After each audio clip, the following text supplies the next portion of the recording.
بالله من الشيطان الرجيم بسم الله الرحمن الرحيم الحمد لله الذي لا يبلغ مدحته القائلون ولا يحصي نعماءه العادون ولا يعدي حقه المجتهدون الذي ليس لصفته حد محدود ولا نعت موجود ولا وقت معدود ولا أجل ممدود فطر الخلائق بقدرته ونشر الرياح برحمته الصلاة والسلام على الرسول المسدد المصطفى الأمجد المحمود الأحمد سيدنا ومولانا ومولى الكونين جد الحسن والحسين وعاني أبا القاسم محمد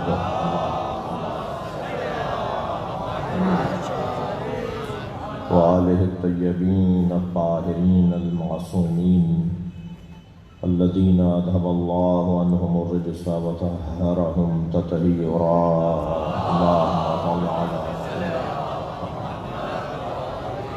ولعنة الله على أعدائهم أجمعين من يوم عداوتهم إلى قيام يوم الدين أما بعد قال الحكيم في قرآن الكريم بسم الله الرحمن الرحيم وما كان المؤمنون لينفروا كافة فلولا نفر من كل فرقة منهم طائفة ليتفقهوا في الدين ولينذروا قومهم إذا رجعوا إليهم لعلهم يحذرون صلوات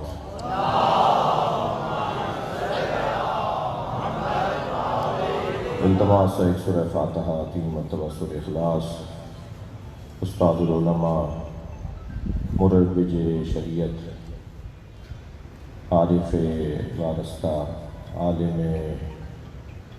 کامل و مکمل اور استاد محترم یعنی حضرت علامہ آیت اللہ سید سمر حسن زیدی ابن سید قمر حسن زیدی رحم اللہ من قرأ الفاتحہ بسم اللہ الرحمن الرحیم الحمد للہ رب العالمین الرحمن الرحیم مالک یوم الدین ایاک نعبد و ایاک نستعین اهدنا الصراط المستقیم صراط الذین انعمت علیہم غير المغضوب عليهم ولا الضالين بسم الله الرحمن الرحيم قل هو الله احد الله الصمد لم يلد ولم يولد ولم يكن له كفوا احد بسم الله الرحمن الرحيم قل هو الله احد الله الصمد لم يلد ولم يولد ولم يكن له كفوا احد بسم الله الرحمن الرحيم قل هو الله احد الله الصمد لم يلد ولم يولد ولم يكن له كفوا احد اللهم صل على محمد وآل محمد ولن ترسل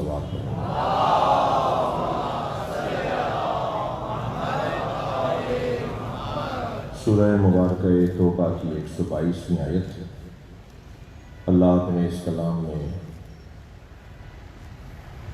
باب معرفت اور دسترخوان علم بچھا رہا ہے۔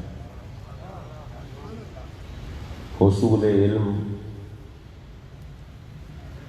عالم سے ہی ممکن ہے۔ اگر میں علم حاصل کرنا چاہتا ہوں تو علم صادر ہوگا اس سے کہ جو صاحب علم ہوگا، علم ظاہر ہوگا اس سے جو اہل علم ہوگا۔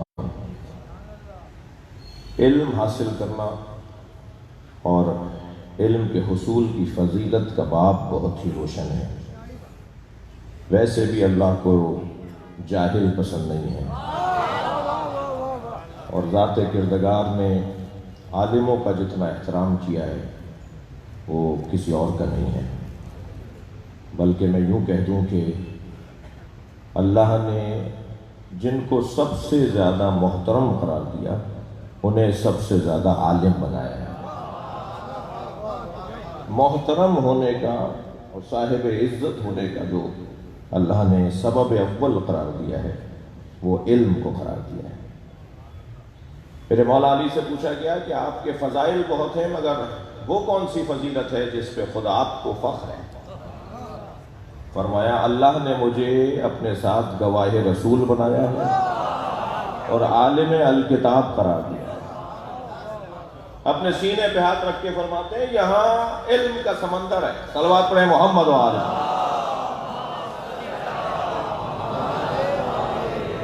ایک اور صلوات محمد و آل محمد۔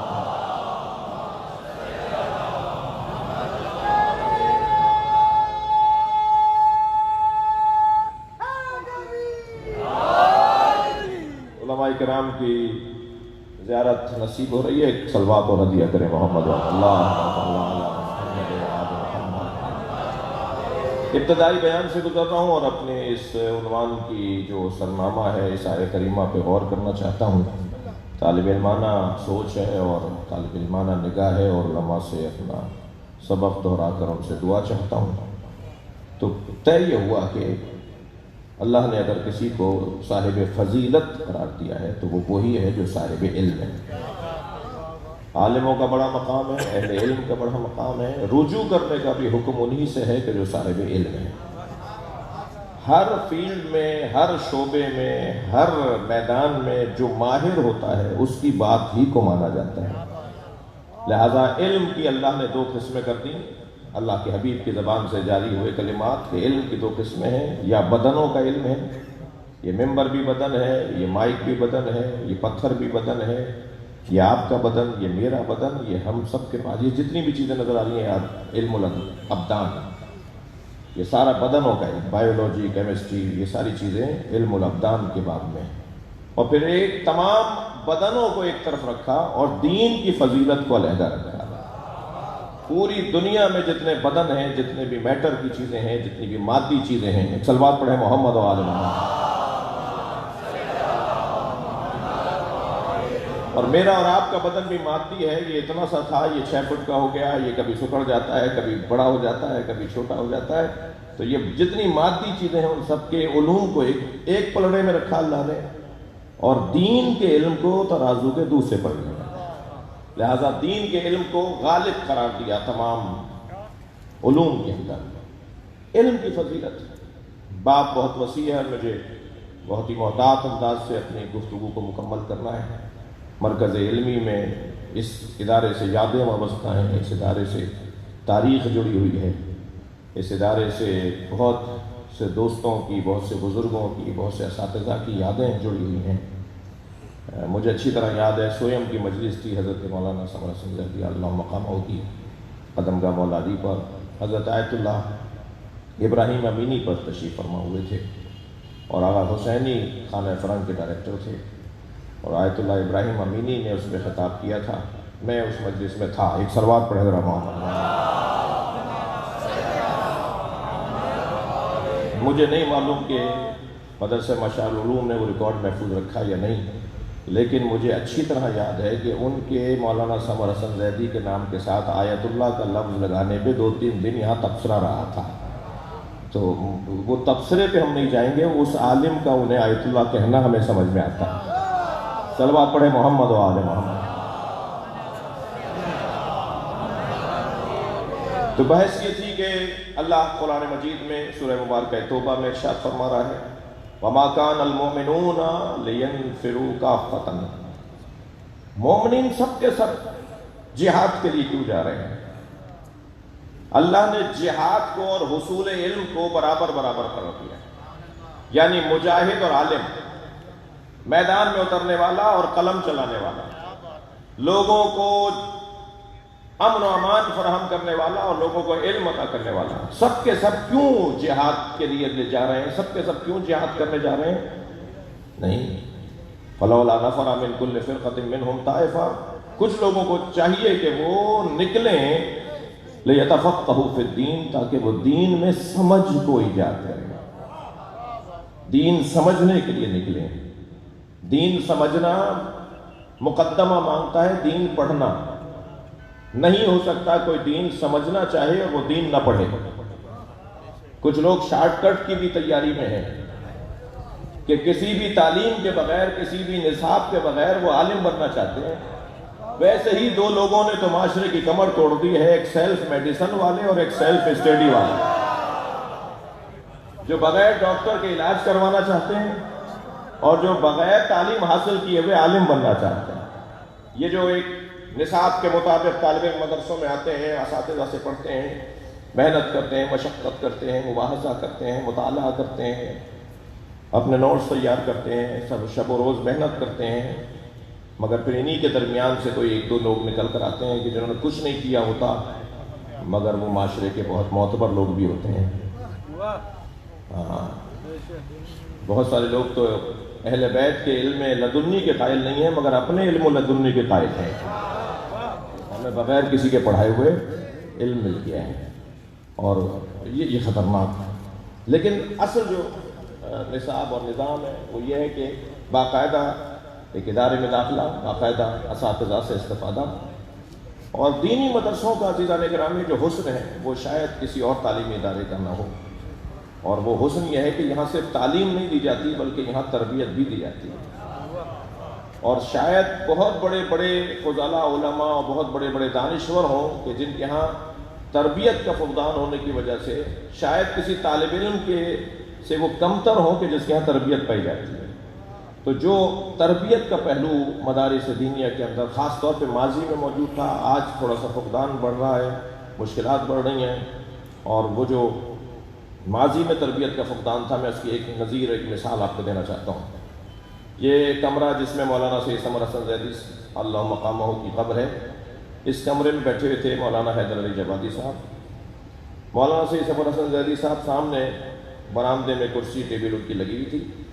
میں یہ سعادت مندی محسوس کر رہا ہوں کہتے ہوئے کہ مجھے وہ خود پڑھاتے تھے، اور یہ کہہ کے پڑھاتے تھے کہ تم خیرپور کے ہو، تمہارے باپ دادا بھی سوستان اور اہل بیت کے چاہنے والے، اور تم مولانا سمر حسن زیدی کے محلے کے ہو، مولانا محمد قاسم کے محلے کے ہو۔ تو اس دید سے وہ مجھے خاص شفقت فرماتے تھے۔ مولانا علی صاحب سے میں نے ہدایہ اور عوامل اور سیوطی پڑھی، تو وہ مولانا وہ سبق مجھ سے سنتے تھے اور سبق مجھے مزید دیتے تھے۔ اس کمرے میں لیٹے ہوتے تھے، پہلا ہی کمرہ جو تھا۔ میں ایک نظیر دے رہا ہوں تہذیب کی اور ادب کی اور تربیت کی، کہ ایک شخص یہاں داخل ہوا اور اس نے کسی سے کہا کہ جی مجھے شرعی مسئلہ پوچھنا ہے، میراث کا مسئلہ تھا۔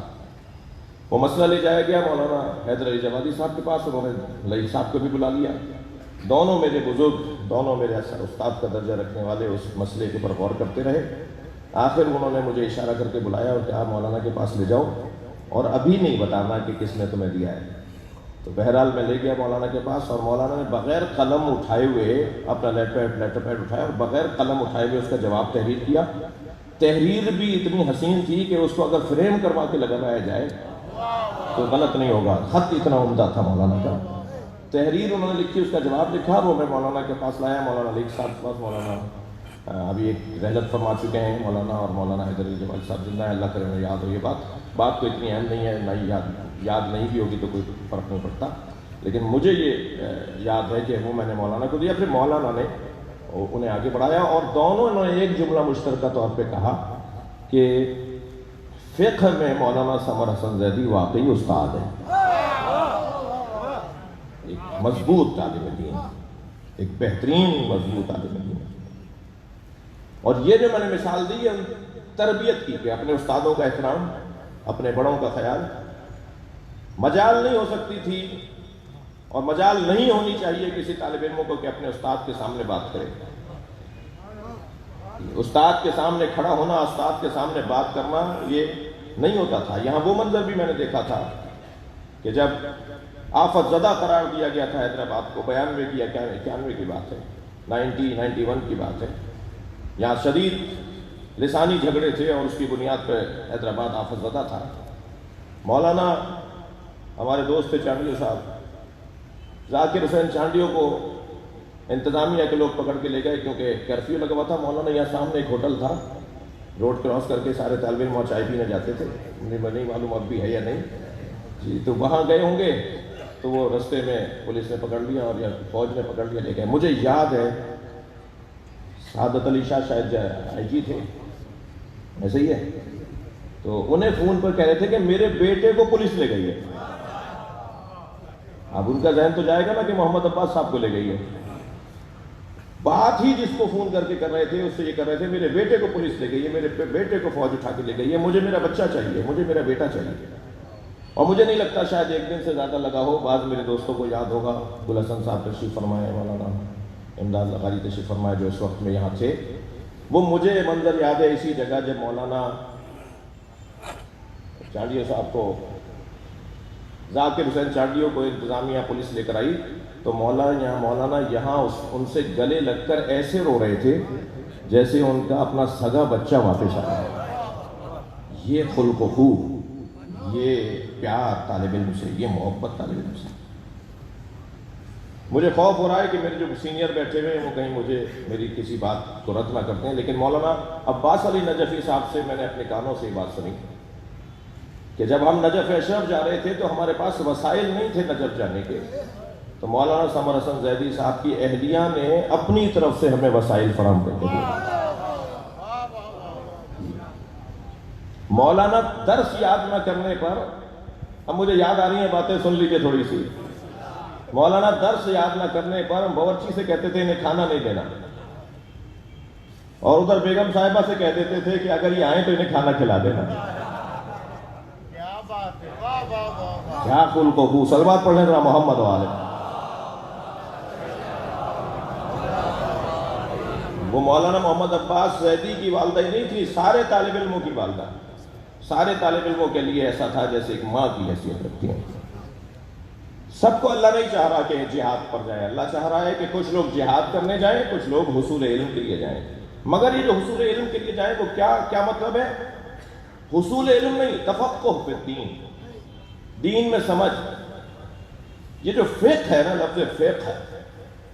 نبی مکرم نے جب مولا کائنات کو یمن بھیجا تو ہاتھ اٹھا کے کہا اللہم فقہہ فی الدین, یا اللہ میرے علی کو دین میں سمجھ عطا فرما. یہ دین میں سمجھ ہے. میرے مولا رضا فرماتے ہیں الفقہ, صلوات پڑھیں محمد والے, تمام البصیرہ. فقہ بصیرت کو تمام کرنے کا ذریعہ ہے. یعنی چشم جان جب کھل جائے, انسان اپنے دل کی آنکھوں سے دیکھنے لگے, حقیقت تک پہنچنے لگے, تو اسے فقہ کہا جاتا ہے. کسی چیز کی گہرائی میں اترنا, کسی چیز کی تہ تک اتر جانا. مولا فرماتے ہیں تمام البصیرت ہے فقہ, کمال عبادت ہے فقہ, اور منازل رفیع تک پہنچنے کا سبب ہے فقہ. مولا رضا نے 3 چیزوں کو بیان کیا: کمالات رفیع تک پہنچنا, منازل رفیع تک پہنچنا, کمال عبادت تک پہنچنا, اور تمام بصیرت تک پہنچنا. یہ فقہ ہے. اگر مجھے عبادات میں مزہ نہیں آ رہا تو میں شاید عالم بہت اچھا ہوں لیکن میں فقیہ نہیں ہوں. یعنی فقہ میں نے دین نہیں سمجھا, فقیہ میں لغوی اعتبار سے بات کر رہا ہوں. اگر عبادات میں لطف نہیں آ رہا, بہت سے واقعات عجیب و غریب تھا مدارس کے اندر اور حوضوں کے اندر. معلوم جی ابتدائی دور جب گزر رہا تھا تو بہت اچھی مزیدار عبادتیں تھیں, بڑی لذیذ نماز شب تھی. جیسے جیسے علم بڑھتا چلا گیا ایسے ایسے نماز شب کم ہوئی اور پھر نماز جماعت کم ہوئی. وَالْعِلْمُ حِجَابُ الْأَكْبَرُ, وہ علم جو حجاب بنتا چلا جاتا ہے, وہ ایک علیحدہ بحث یہ ہے کہ دین میں فقہ, تفقہ فی الدین. یہ کیوں؟ لِيُنذِرَ قَوْمَهُمْ إِذَا رَجَعُوا إِلَيْهِ, تاکہ وہ اپنی قوم کو متوجہ کریں کہ جب اپنی قوم میں پلٹ کر جائیں. کیوں فقہ حاصل کریں؟ لوگوں کو توجہ دلائیں. انذار بے معنی ہوشیاری, سمجھ دینا, ہوشیار کرنا, متوجہ کرنا. ڈرانے کے لیے مولوی ڈرانے کے لیے آئے, یہ بات سمجھ میں نہیں آتی مجھے. مولوی کا کام ڈرانا نہیں ہے, ہوشیار کرنا ہے. مولوی کا کام سمجھانا ہے, عالم کا کام متوجہ کرنا ہے. اچھا, اگر متوجہ ہو جائیں تو پھر خود ایک چیز ایجاد ہوتی ہے, ایک کیفیت ایجاد ہوتی ہے جسے خوف بھی کہتے ہیں, جسے خشیت بھی کہتے ہیں. متوجہ کر دیں.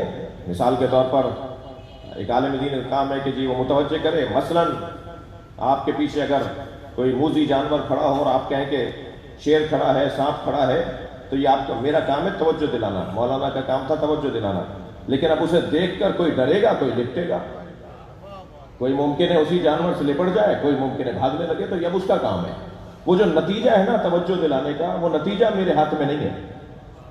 میرا کام توجہ دلانا ہے، نتیجہ خود نکلے گا. ممکن ہے کوئی اسی چیز سے شوق رکھتا ہو اور وہ راغب ہو جائے، اور کوئی ممکن ہے اس سے فراری ہو جائے، اس سے دور ہو جائے.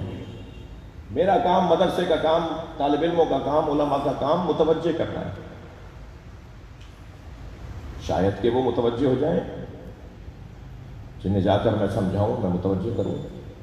عزیزان گرامی، دل کر رہا ہے کہ کچھ دیر کے لیے آیت اللہ میان جی، آیت اللہ مظاہری، آیت اللہ مشکینی، یہ آیت اللہ ابراہیم امینی رحلت فرما گئے، علامہ مامقانی، علامہ بہبہانی، نعمت اللہ جزائری، یہ فقہا، یہ مقدس اردبیلی، اللہ اکبر، میر حامد حسین ہندی، مولانا سید العلماء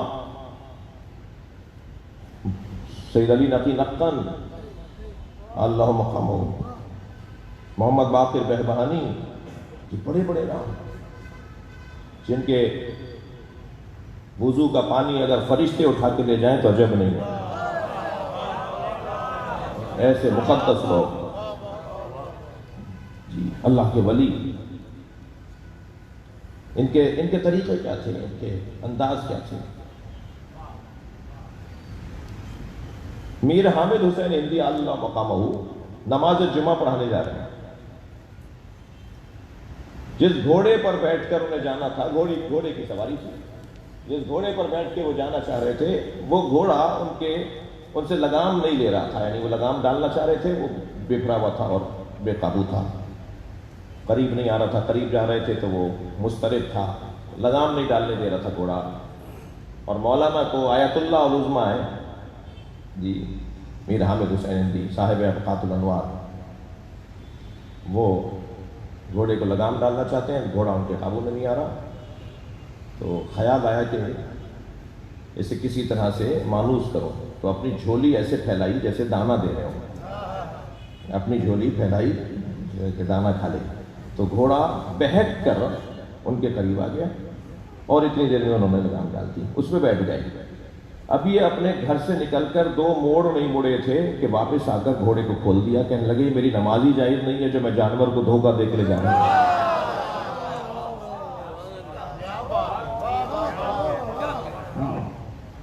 میں تو جس مشرب کا ہوں یہ باتیں کروں گا، شاید بعض لوگوں کو یہ حلق سے نہ اتریں. صلوات پڑھیں ذرا محمد و آل محمد.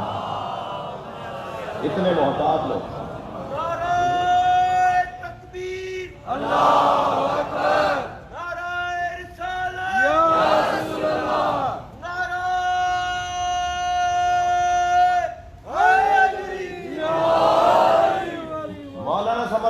صاحب کو آیا ڈاکٹر ان کا وہ لینے کے لیے، ٹیسٹ کرنے کے لیے، ٹرین بھر کے اس کا خون نکالا.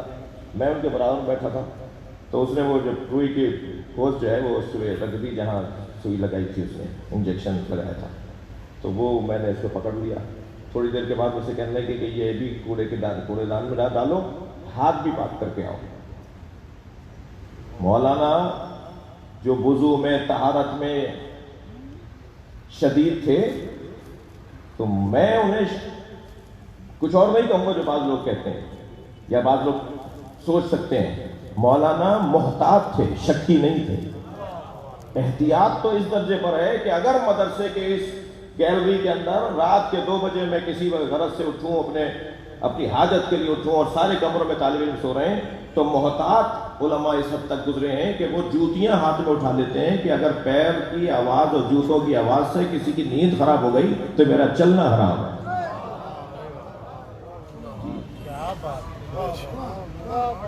ہم اس کو شکی بولیں گے، اس معاملہ کو ہم اس کو کہیں گے احتیاط. الاحتیاط و سبیل النجات. صلوات پڑھیں ذرا محمد و آل محمد. ہمارے فقہا کا انداز، ہمارے بزرگوں کا انداز، صاحبان علم کا انداز. علامہ محمد باقر بہبہانی اللہ مقامہ 1118 ہجری قمری کے متوفا ہے. ان سے کسی نے پوچھا کہ آپ کو یہ عزت و شرف، یہ آپ کو یہ مقام اور یہ احترام کیوں ملا ہے؟ تو بڑا حسین جملہ ارشاد فرمایا. میں نے کبھی اپنے آپ کو کوئی شے نہیں مانا اور ہمیشہ اپنے آپ کو سمجھایا ہے کہ تمہارا وجود ہی نہیں ہے۔ ذات کی نفی۔ میرے مولا حسین جب مکے سے کربلا چلے تو آپ نے پہلا جو خطبہ ارشاد فرمایا ہے اس میں فرماتے ہیں من کان بادلا فینا فلیرحل معنا، جو اپنی ذات سے ہاتھ اٹھانے کے لیے تیار ہے وہ مجھ حسین کے ساتھ چلے۔ شاید سارا مسئلہ ہی ہمارے معاشرے میں ذات کی پرستش ہے، اپنے آپ کی پسندی ہے، خود پسندی ہے۔ میرا تو نام اگر کوئی مجھے نقوی کی جگہ زیدی لکھ دے تو میں اس سے ناراض ہو جاتا ہوں۔ مجھے اگر ادب احترام نہ دیا جائے تو میں وہاں آنا جانا چھوڑ دیتا ہوں، اتنا ذات کا اسیر ہوں۔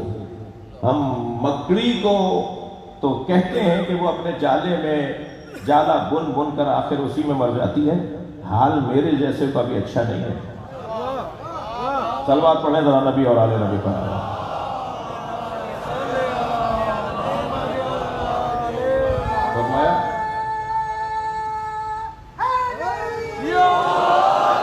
فرمایا کہ میں نے ہمیشہ اپنے آپ کی نفی کی ہے، میں نے ہمیشہ اپنی ذات کی نفی کی ہے، علماء کی تعظیم اور احترام کیا ہے، جس کی وجہ سے اللہ نے مجھے کوئی مقام دیا۔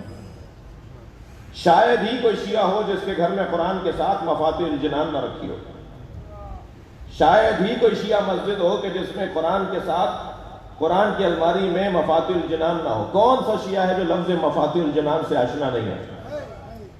مفاتیح الجنان شیخ عباس قمی، خاتم المحدثین شیخ عباس قمی کی کتاب ہے۔ شیخ عباس قمی کو جو عزت اللہ نے عطا کی ہے، محدثین میں ایک بڑا نام، اس کا ایک بڑا سبب یہ تھا کہ وہ اپنی ذات کی نفی رکھتے تھے، اپنے آپ کو منوانا نہیں چاہتے تھے۔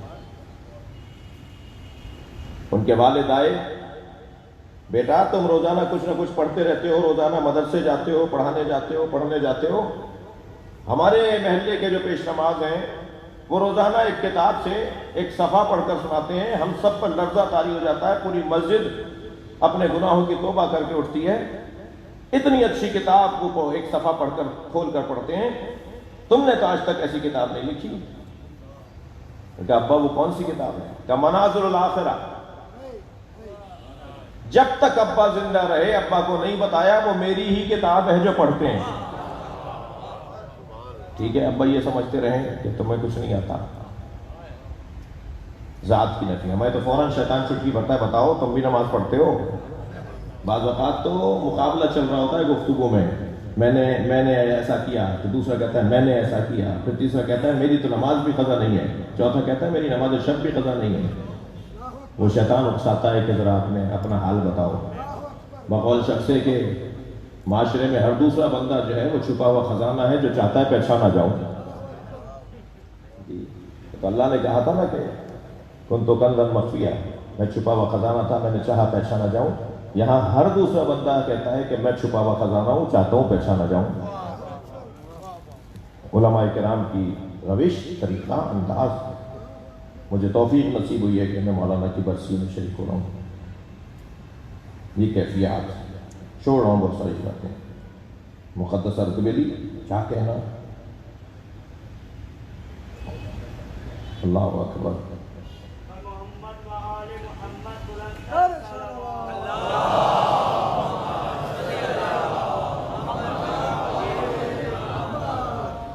تین تے اور دو میم یہ علماء کرام کی زندگی کا خلاصہ ہے۔ صلوات پڑھے گا محمد وآلہ۔ مجھے نہیں معلوم بچوں کو، ویسے تو کوئی اس قابل باتیں کوئی خاص بات کر نہیں رہا، ورنہ اگر خاص بات ہوتی تو یہ بچے لکھ رہے ہوتے۔ ہمارا تو طریقہ یہی تھا کہ ہم ڈائریاں بھر لی ہم نے، الحمدللہ جو آج کام آ رہی ہیں۔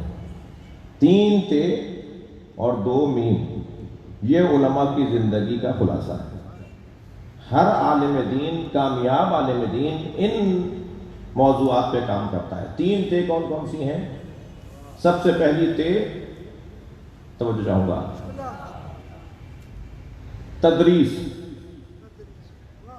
دوسری تے تاسیس۔ تیسری تے توجہ چاہوں گا تعلیم۔ عالم دین کتاب نہ چھوڑ کر جائے،